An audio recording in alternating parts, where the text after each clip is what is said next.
Muy buenas noches, profesora. En esta oportunidad vengo a hablarles acerca del libro El Narrador, con un pequeño resumen y una sinopsis.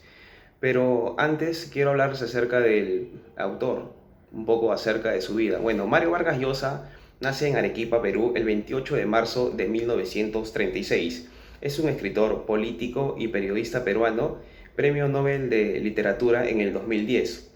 Pasa su infancia entre Bolivia y Perú y al terminar sus estudios primarios colabora en los diarios La Crónica y La Industria. En 1952 escribe una obra de teatro titulada La huida del Inca, que se estrena en un teatro de Lima. Estudia Letras y Derecho de la Universidad Nacional Mayor de San Marcos y empieza a colaborar profesionalmente en periódicos y revistas, siendo editor de los cuadernos de composición de la revista literaria. En 1958 le conceden la beca de estudios Javier Prado en la Universidad Complutense de Madrid, donde obtiene el título de doctor en Filosofía y Letras. Un año más tarde se traslada a París y allí trabaja en diferentes medios hasta lograr entrar a la agencia France Press y más tarde en la radio de televisión francesa, donde conoce a numerosos escritores hispanoamericanos. En 1965 se integra en la revista cubana Casa de las Américas como miembro de un consejo de redacción y permanece en ella hasta 1971. En esos años actúa varias veces como jurado de los premios Casa de las Américas. Posteriormente viaja a Nueva York invitado al Congreso Mundial del Pen Club e instala su residencia en Londres, donde trabaja como profesor de literatura hispanoamericana en el Queen Mary College. Durante este periodo trabaja además como traductor para la UNESCO en Grecia, junto a Julio Cortázar. Hasta 1974 su vida y la de su familia transcurre en Europa, residiendo en París, Londres y Barcelona. En 1975 inicia una serie de trabajos cinematográficos y en marzo de ese año es elegido miembro de número de la Real Academia Peruana en la Lengua. En 1976 es elegido presidente del Pen Club International, cargo que ocupa hasta 1979. En Perú presenta el programa televisivo La Torre de Babel y en 1983 preside la comisión investigadora del caso Uchucchacay, dedicado a resolver el asesinato de 8 periodistas. A finales de los 80 entra en el mundo de la política en Perú y en 1990 regresa a Londres, donde retoma su actividad literaria. En marzo de 1993 obtiene la nacionalidad española, sin renunciar a la peruana. Colabora en el diario El País y con la revista cultural Letras Libres. En 1994 es nombrado miembro de la Real Academia Española y asimismo ese año Premio de Miguel Cervantes. Posteriormente es reconocido doctor honoris causa de numerosas universidades. Su obra ha sido traducida a más de 30 idiomas y en el 2013 le conceden el premio Columnistas del Mundo en reconocimiento a su faceta periodística. Continuando con el resumen del libro, quiero decirles que el libro está ubicado a dos voces y se alternan para relatarnos el universo y reverso de una historia singular. Por una parte, el narrador evoca sus recuerdos de un compañero de juventud, apodado Mascarita, que siente fascinación por la cultura amazónica. Por la otra, un anónimo contador ambulante de historias, un hablador, viviente memoria colectiva de los indios machiquengas de la Amazonía peruana, nos narra. En un lenguaje de desudada poesía, su propia existencia y la historia y minutos de su pueblo. La confluencia final de los dos relatos que revelan una secreta unidad muestra los misterios relacionados de la ficción con las sociedades y con los individuos, su razón de ser, sus mecanismos y sus efectos en la vida.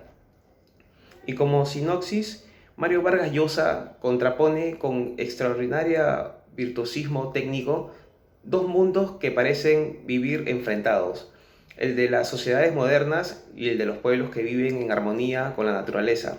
A su vez, conduce al lector a un viaje vertiginoso con el imaginario colectivo de los indios machiquengas, que le sirve para desarrollar una vez más una de sus obsesiones, el papel de la ficción en la vida de los hombres.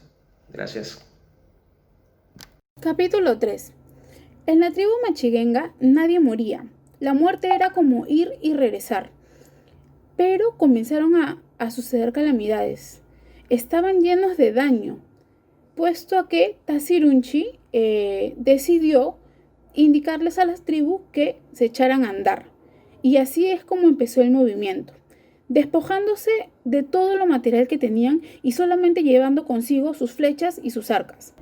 Los caminantes se echaron a descansar y de pronto el río creció, inundando las tiendas improvisadas que habían creado. Mientras que muchos morían, el diablo Kientibatori bailaba de alegría. Muchos sobrevivientes se quedaron en el monte pensando que era seguro. Pero de pronto un vampiro mordió a Tazirunchi.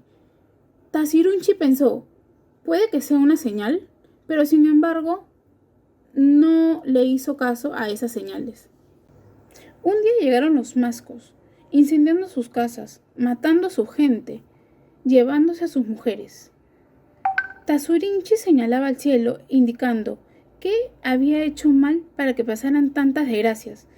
De pronto entendió que era de repente porque se había quedado mucho tiempo en un mismo lugar, no acatando sus costumbres, que eran de ser caminantes.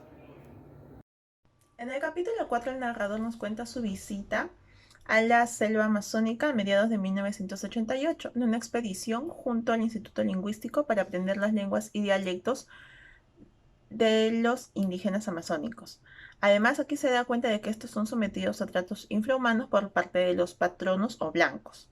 Durante su visita a Yarinacocha, conoce a los esposos Schneil, quienes le comentan sobre los machinguengas. Muy poco se sabía sobre estos personajes en ese momento.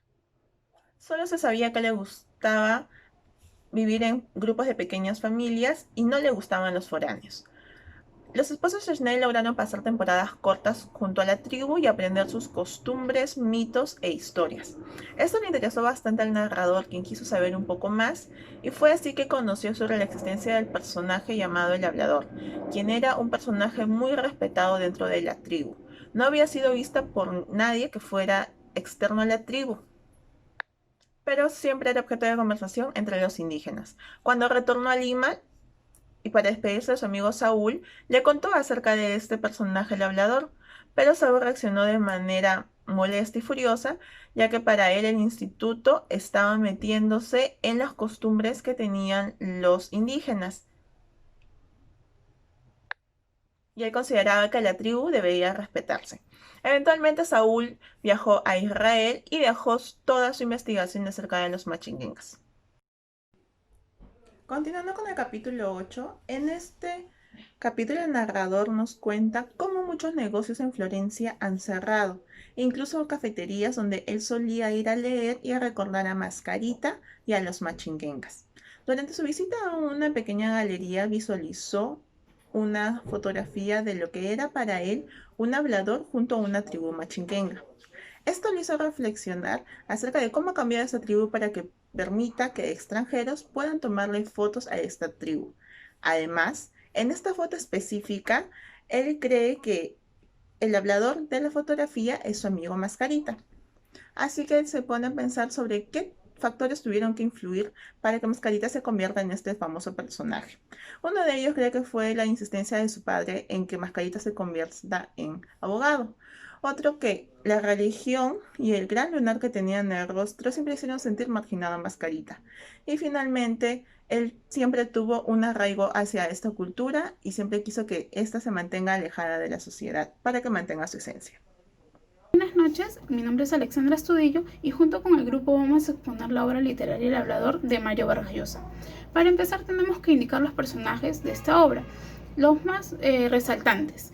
Para empezar tenemos a Saúl Suratas, que es una persona muy noble y muy sencilla, que tenía una marca de nacimiento. Era medio judío y criollo.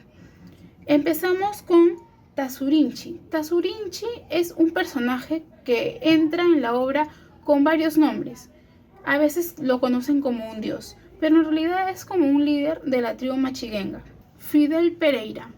Este personaje es cusqueño y es una mezcla entre señor feudal y cacique aborigen. Este personaje es el que explota, pero al mismo tiempo cuida a los machinguengas.